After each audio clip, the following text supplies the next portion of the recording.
Hi, I'm Christy. Today I want to talk about teaching your loved one to care about others.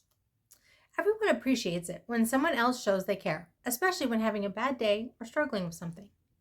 This is another area where our loved ones with special needs can continue to learn and work on throughout their lives.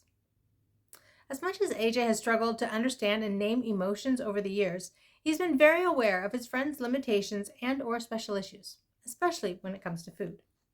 For example, he has one friend who's allergic to dairy. For years, like probably going on 10 years now, we've regularly heard, Mom, so and so can't have dairy.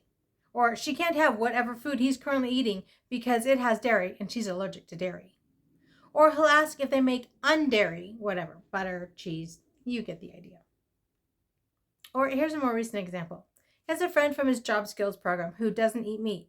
We regularly hear that so and so doesn't eat meat, so she can't eat what he's having.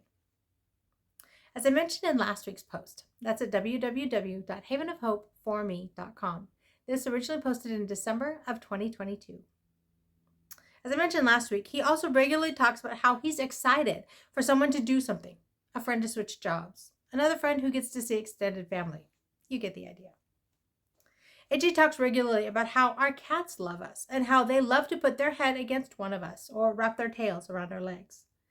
While he tells us this multiple times a day, he is very sincere in how much he loves our cats and is happy that they show their love for us consistently. Ironically, that same care for others doesn't extend to his brother. Granted, it's getting better now that Sean's away at college. But if asked, AJ will regularly say that he doesn't miss Sean. He's happy that Sean has moved into his own house, but I'm not sure he'll ever admit to actually missing Sean. The Joy Brothers. All of this begs the question of how we teach our loved ones with special needs how to care about others.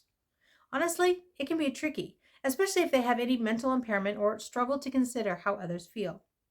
But then there are plenty of typical individuals who struggle with this same thing. I think one of the best ways to teach anything is to model it to those you want to teach. In this case, show your loved one with special needs how you take care of them and show an interest in others.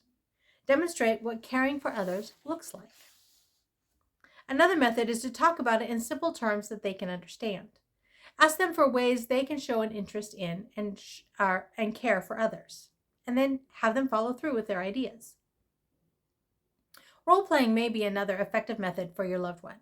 This is similar to the other two methods that I just mentioned, but it allows them to put their ideas into action in a safe environment and to learn from those interactions. Maybe they word things in a way that can be hurtful to others. If you react with hurt, they can see how their words or actions impact someone else and can learn healthier ways to socialize with others. Now, no one method or way will work for everyone. And one particular work may work one day or in one instance and not in another. This is why we need to have a big bag of tricks that we can pull from. Fortunately, raising kids provides ample opportunity to develop that bag of tricks. Raising an individual with special needs requires even more tricks, which leads to a bigger bag of tricks to pull from over time. I believe this is another area that we can encourage our loved ones with special needs to continue to work on throughout their life. It's another area that helps keep them engaged in life, learning, and growing. I know I want to be a lifelong learner. Why wouldn't I want this for AJ? He is capable of continuing to learn if I show him how it applies to his life today. And fortunately for me, he seems willing to continue to learn new things once he sees the need for it.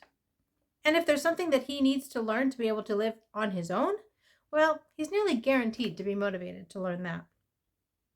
Although it is amusing to watch him learn or work on new skills. If it's something he's not overly interested in, he'll do it for a little while and then stop. He'll figure some way around doing that item, if at all possible. And if he sets his mind to not doing something, well, he's not likely to do it ever again until he changes his mind again. Stubborn kid. But I'm grateful to see him continuing to care about others and to want good things for those around him. He's continuing to engage in life and learn new things. I couldn't ask for anything more. So my question for you this week is this.